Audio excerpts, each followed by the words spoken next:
noong 2001 through the inspiration of Mr. Amir F. Muhammad, the founder of ICSA. At ikaw ba ay gusto magtrabaho sa opisina or nais mo bang magkaroon ng computer skills? Dito sa computer secretarial course, magkakaroon ka ng essential digital skills gamit ang Microsoft Office at AI tools na sobrang useful sa modern workplace, gain practical computer knowledge plus AI skills, perfect para sa mga gustong mag-level up sa career or work from home opportunities. Course content, digital literacy, typing master, Windows 11, MS Word, MS Excel, MS PowerPoint, AI skills for productivity. Uh, Bakit nga ba mahalaga ang pagkakaroon ng computer knowledge? The importance of computer is it helps in getting a good job, increases the efficiency of a person, makes communication easy, connect us to the online world. Lalo na ngayon is computerized na po tayo ngayon. Mostly sa mga company ay naghahanap na ng may knowledge na po sa paggamit ng computer. At ang pagkakaroon ng computer skill, ito ay nabubukas ng maraming opportunities at napapadalian ng maraming gawain at paging biyasa sa computer ay makakatulong sa trabaho, pag-aaral, communication at marami pang iba. Learn computer application for work efficiency and global communication. At ang computer secretarial course ay nagbibigay din daan para sa iba't ibang trabaho tulad ng office administrative, secretary, receptionist, document controller, data encoders, and office assistant. At sa kursong ito, malalaman mo kung paano gamitin ang computer application tulad ng Microsoft Word para sa pag-edit at paggawa ng mga document, MS Excel para sa data management, Microsoft PowerPoint para sa impactful presentation, at Microsoft Windows para sa ma-maximize ang paggamit ng computer and AI skills for productivity and typing master, data entry para mapabilis ang pagtatype mo. At dito sa Microsoft Word, makagawa tayo ng mga documents, mag-edit at mag-format ng documents gamit ang mga tools, and also pwede din tayo mag-add mga images. So marami siyang features and template para mapadali at mabilis ang paggawa ng mga document. At ito po yung ilan sa mga magagawa natin using this application. Pwede po tayong gumawa ng mga um, resume or CV, meeting agenda, meeting minutes, at memo, at purchase order. At pwede po tayong gumawa kung anong prepared template po natin.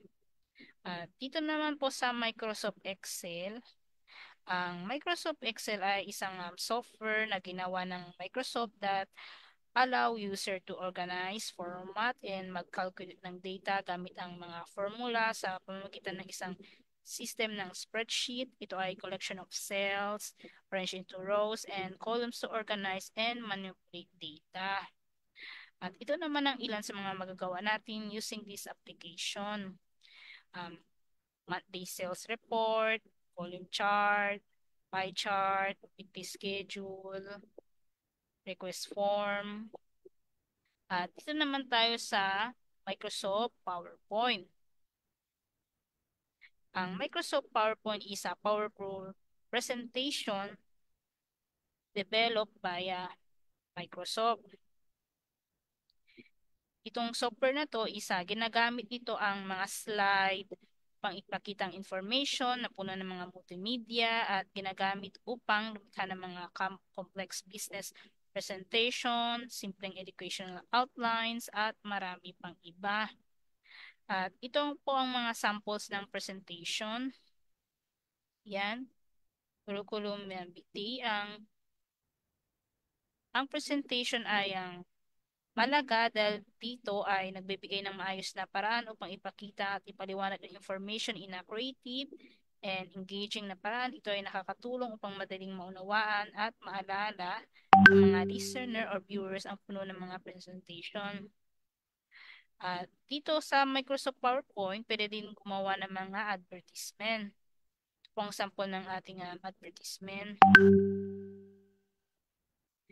Ang PowerPoint ay mahalaga po siya sa paggawa ng advertisement dahil ito ay isang user-friendly at madaling gamitin na tool para pagbuo ng mga visual presentation sa PowerPoint. Maaari kang magdagdag mga images, text, and other elements upang lumikha ng mga convincing and appealing advertisement features that can convey message sa iyong target audience. Yan, pwede po tayong gumawa ng mga clock animation. Yan, and ito po yung template sa ating mga presentation. And after the course completion, makakatanggap po kayo ng certificate at better skills na magamit nyo for better job opportunities. Ito naman po yung enrollment procedure po natin. At madali lang po magpa-enroll. Bibigyan po kayo ng link ng iyong student consultant kung saan mag-fill up po kayo ng inyong enrollment registration. Then, ihanda nyo yung mga requirements. Yung requirements lang po natin is 2x2 picture since at valid ID since nasa ibang bansa po kayo, nasa Pilipinas po kayong any valid ID nyo po. At kailangan din na meron po kayong laptop or computer dahil computer application po yung ating pag-aaralan. And for the payment, pwede po kayo magbayad through BPI or Metrobank po through GCash.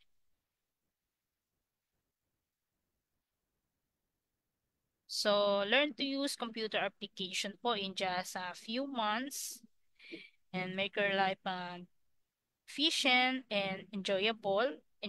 Start your journey now at computer secretarial course. Magkaroon ng better computer skills from basic to professional level. Contact us today and be one step closer to your dream career. Ano pang hinihintay nyo po at enroll na po kayo. So, yun lang po. Thank you po for listening. Para sa mga katanungan and clarification, pwede na po kayong mag-unmute ng mic or kung di po kayo pwede mag-unmute, pwede po kayong mag-message po sa chat box. Hello po, ma'am. Any question po? Magkano po Um, yung tuition? at yung tuition po natin, total regular course fee natin is 200 KD po siya. At pwede po kayong magbayad ng installment. Meron po tayong special offer for this month. 25 KD lang po yung ating monthly payment. At yung 25 KD, ma'am, KD is Kuwaiti dinar. In Kuwaiti dinar